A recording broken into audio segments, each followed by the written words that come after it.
pinagdadaanan ang dalawang tao. Pero definitely, no questions asked, naayos na namin. Pero nagkataon ba na ngayon kasi may endorsement kayo together and Sorry. yet tapos nagbati kayo? Parang coincidence ba?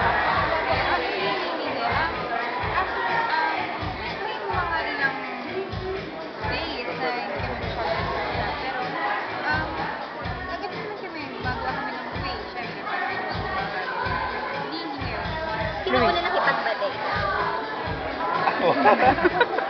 Ako, of course. No, but then, 50-50, just like anything, kung may problema, you need efforts from both sides. How do you feel? Happy. Siyempre, ang hirap din ang namin pinapalabas natin. Tapos, may iniisip ang iba, di ba? Pero ngayon masaya na, it's okay na, di ba? Ito naman yung nangyari, forgive and forget. Ayun, forget na ba natin? Hindi, but there's no forgive part eh. Wala namang kasi talagang nangyaring ka-forgive. May... Wala pong third party, wala pong gano'n. Wala pong mga ganoon. Sana nga po makausap namin yung mga reliable sources. Kasi parang mas kilala pa nila kami ni Angel kaysa sa sarili namin. Kaya So, saka ini-invite namin kayo sa housewarming party. Because may bahay akong bago sa White Plains, di ba? Oo, bigay. Hindi na White Plains, Corinthian Ako rin. Kuret, ba't tayo tatanggi sa Gracia? Sana yung boyfriend din ako nun. Hindi, una na ako. Okay. Pero Luis, ano ka ba? Seloso ka ba talaga?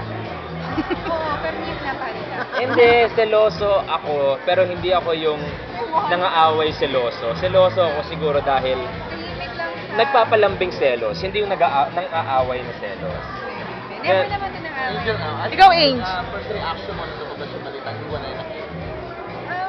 Actually, hindi ko, natatawa kami, minsan kami na nagkasama kami, pinapag-ipat namin ng channel, parang pinagdadebatihan ng mga tao kung ano nangyayari sa amin, kung bakit kami nag-iwala, ganyan. So, parang, marami pa sila nag-iisip, kasi sa atin, parang, ano na nila, parang naging perfect. Mas kilala nila kami kaysa sa sarili namin. Lahat namin, natatawa lang kami na marami taong kasama na rin naman nila dahil concern niya sila sa amin. Nakaka-touch na Nakakatawa. may concern sila sa kung ano man meron kami. Na napapasmile kami doon sa mga sinasabi nila na hindi totoo yan, may mga ang cute nila tingnan, sana hindi.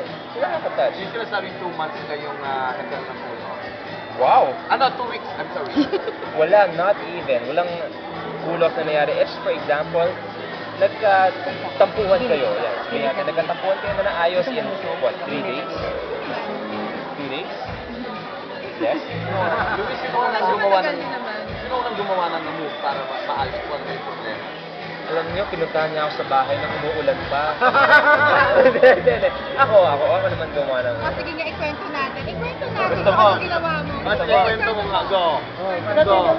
Hindi. Pumunta ka sa bahay.